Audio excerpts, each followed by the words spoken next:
ఈరోజు మనము హస్బెండ్ వీర్య కణాలు యావరేజ్ నెంబర్ మినిమం కౌంట్ ఎంత ఉండాలి అనేది తెలుసుకుందాం. హలో అండి. ఐఎమ్ డాక్టర్ లావణ్య ఫ్రమ్ ఐత్రిశ్రీ fertility centre Nizamabad branch.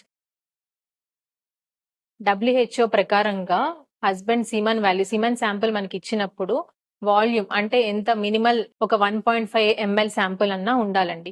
And దాంట్లో ఆ టోటల్ 1.5 mlలో స్పెర్మ్ కౌంట్ అనేది నెంబర్ ఎంతగా ఉండాలంటే 39 మిలియన్ 390 లక్షల వరకు అన్న టోటల్ కౌంట్ అనేది ఉండాలి. వాటిలో ఆ ఎంఎల్ ప్రకారంగా కాన్సంట్రేషన్ వైస్ చూసుకుంటే మినిమం 15 మిలియన్ పర్ ఎంఎల్ లాగా స్పెర్మ్ మినిమంగా ఉండాల్సి ఉంటుంది. అండ్ మనకి స్పెర్మ్స్‌లో ఇంపార్టెంట్ ఏంటి అనంటే వాటి కదలికలు అనేది ఇంపార్టెంట్. సో, టోటల్ మొటిలిటీ దాంట్లో 2 టైప్స్ ఉంటుంది. Progressive, non progressive. ప్రోగ్రెసివ్ అంటే స్ట్రెయిట్‌గా ముందుకు కదులుకుంటూ వెళ్ళేదాన్ని మనం ప్రోగ్రెసివ్ మొటిలిటీ అంటాం. అది చాలా ఇంపార్టెంట్. సో, ఆ రెండిటిని కలుపుకుంటే like progressive plus non progressive motility 2 కలుపుకుంటే టోటల్ మొటిలిటీ అంటాము. అది మనకి మినిమం 40% అన్నా ఉండాలి. లేదు ఓన్లీ ముందుకెళ్ళే కదలికలు ప్రోగ్రెసివ్ మొటిలిటీ అనుకోండి. మినిమం 32% అన్నా ఉండాలి.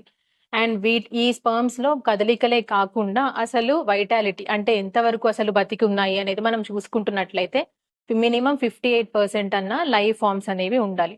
అండ్ వాటిలో వాటి ఆకారం అన్నీ నార్మల్‌గానే ఉన్నాయా? లేదా వాటి డిఫెక్ట్స్ ఏమైనా ఉన్నాయా? అంటే స్పెర్మ్స్‌కి హెడ్ ఉంటుంది, టెయిల్ ఉంటుంది, నెక్ పీస్ లాగా ఉంటుంది. సో, వాటిలో ఏమైనా డిఫెక్ట్స్ ఉన్నా గూడా మనకి మార్ఫాలజీలో తెలుస్తుందండి. సో, ఆ మార్ఫాలజీలో మినిమమ్ 4% అన్నా ఉండాలి.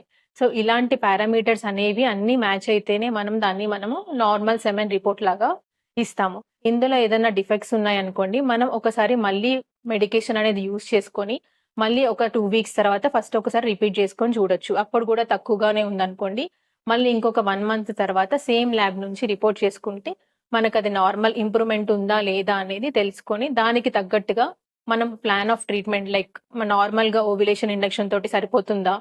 అండ్ లేదా ఐయుఐ ప్లాన్‌కేమైనా వెళ్ళాల్సొస్తుందా? లేదా ఓన్లీ ఐవీఎఫ్ ట్రీట్మెంట్‌కెళ్ళాల్సొస్తుందా? అనేది రిపీట్ చేసుకున్న రిపోర్ట్‌ని పట్టుకొని మనం డిసైడ్ చేసుకోవచ్చు. Thank you.